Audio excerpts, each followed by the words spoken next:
Today we're going to go over how to onboard new starts. I'm going to show you guys how you can set up a fake Gmail just to kind of practice it, make sure that everything feels pretty easy by the time you get a new start, and you'll be able to knock it out way quicker just going through it. So first thing that I want to do as soon as I get the new start in the building, I want to check their background check and make sure we're good to go.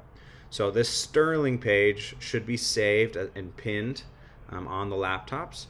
And then the login information will be saved as well. So I'll go screening direct. I want to log in here.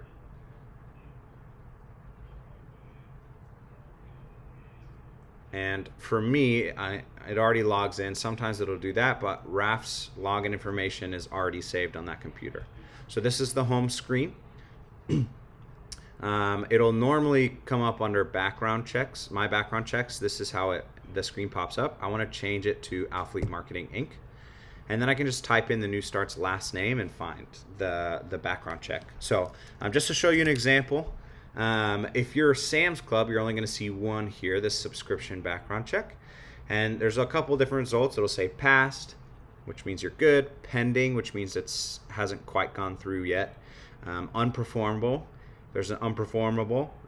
This is why we want to check the background check quickly, because we want to send that email as soon as we can to get them onboarded on time to get their Sarah Plus by the time they go to the field. Or it'll say adverse action, which essentially means failed. If they're in Costco, obviously we're going to send them this second 7-year county search. So we'll see 2 of them here. So this is why I pulled up this example. You can see this is a Costco rep, so they have the standard background check, and then they have the 7-year county background check. We're passed on both of these, so we're good to go. So that's how you check. You want to do that really quick before you start anything. Just see where you're at, so you'll know if they need an unperformable. And generally, I'll get the email, and so I'll let you guys know a little bit beforehand. But if you see passed, you're good to go. So that's how you check the background check.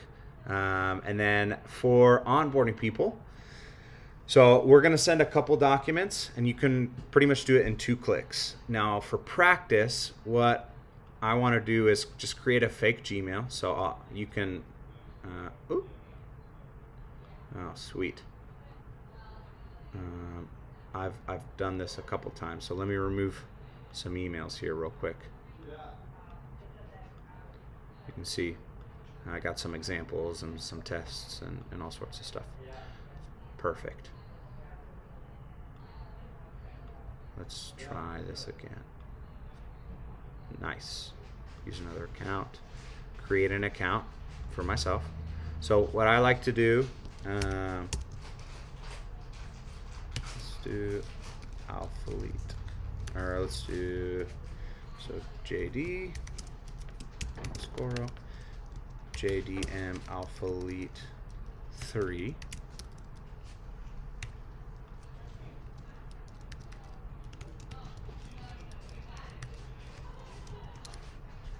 And then you'll have to put your phone number in there. It'll send you a code.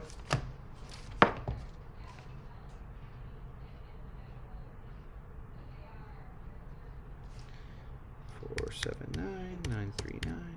Verify. Put in a random day. You can put in yours if you want. But this is just going to be test to send out all the documents so you can kind of go through it yourself and see what's going on. So once I have my Gmail created, I want to go over here to Ownerville. This is the home page. And where I access all of the recruits, believe it or not, is under this recruit tab. So pretty simple there. Now for us, for testing purposes, I'm going to need to add a new agent. If this is a new start, I can just look up their name and I'll find them. So we'll go ahead and add a new agent. Let's do JD Scoro 3. Oops, I have to type it out. For the cell phone, just do all ones. And then the email, do the email you just created.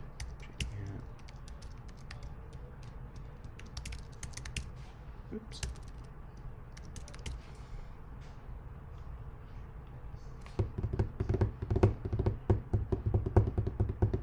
So that's how you add someone to Ownerville. If you need to do that for a test or for like a personal recruit, whatever it may be. Once I have it, I can look up a score of 3. And really, I should have all my information there. I should be active as a sales rep. Now, once I have them added, I'm gonna be able to send all of the documents. I'm gonna go here to this top right, this menu here. I'm gonna go to Roadmap. And Roadmap, they made it so it's easy. Everything's in the same place. I'll go to View Progress here in the top left. I gotta add sales rep because they haven't been added yet.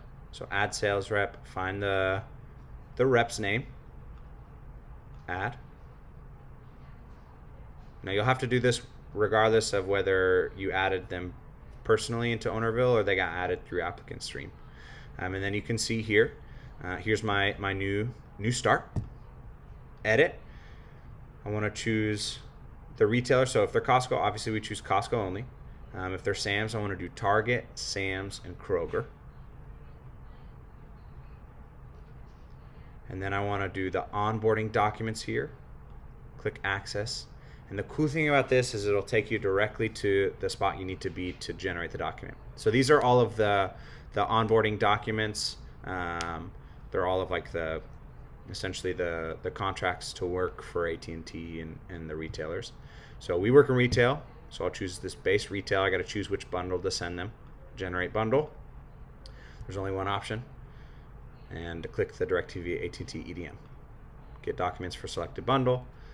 And then scroll all the way down, generate document. Now, if they're in Costco, what I'm going to need to do is hit this generate document button. And they're going to need a separate specific Costco bundle, right? And it's, again, just the documents they got to sign in order to be in compliance with the contract for Costco. So freestanding, oops, I got to select an employee. JD Moscoro 3. Generate, select a bundle, Costco, get documents, and then I'll generate document. So that's how you do for Costco. And then program retailer, I'll save the changes. And we'll go over to our email. So you'll see X's, and this is how you keep track of where the person's at. So what I've sent so far, I didn't send Blue Ink, that's in a separate video, but I've sent, you see this no reply, this AT&T retail onboarding. This one's super important. It has their telemapper login here.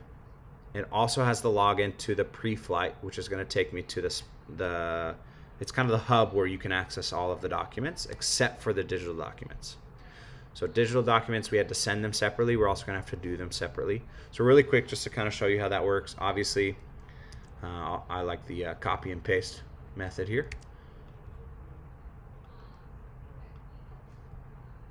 If I can select it. Oh, there we go.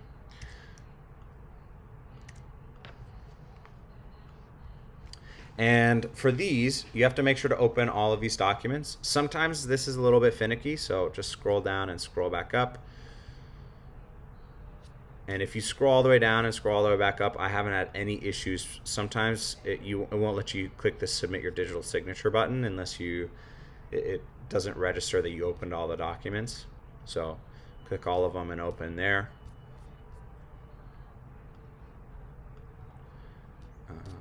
Once you're done with this one shouldn't take too long. This is the long one, the 43-page one. Scroll all the way down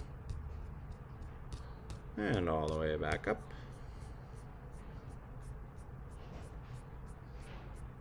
Perfect. And keep all of these open in the background until you're done with all of this. Again, just to make sure that there's no issues. So you can see this is kind of highlighted a little bit. Type in your name. Click all of the green check boxes here. Submit your signature. So that's how you do the digital documents. I always learned knock out digital documents first because it's pretty simple and quick. Then once I've signed that, I can exit out of everything here. And I'm good with digital documents. Now, there's a couple different emails. You can access the impact info. So this is, hey, you signed your documents. You can access the impact info through this pre-flight. So same thing, copy and paste. Oops. Copy, paste. This is a little confusing if you're doing it for the first time. That's why we want you guys to practice this. So scroll over this AT&T retail and press enter. and this looks a little bit confusing. There's only really 2 spots that you want to check, right? So first I want to go to this ATT UID request, and I want to request my UID. So I'll put in the I'm not going to put in a fake social and mess with them that way, but they'll put in the social, click this box here, and then request it. After I do that, you can go to this FTC DirecTV compliance, and I can press this access button, and it'll take me to my impact info courses. So obviously I can go through the compliance. This is the PowerPoint slide, so click through all of that. And then when I go to my courses, you can see it'll have access to all of the different impact owner factor or the impact info courses that they need to finish. So you should see completed on all of these by the time you're done. And you can refresh this screen over here to see where they're at. So I finished my digital documents. So you can see I have a green check mark next to the onboard documents.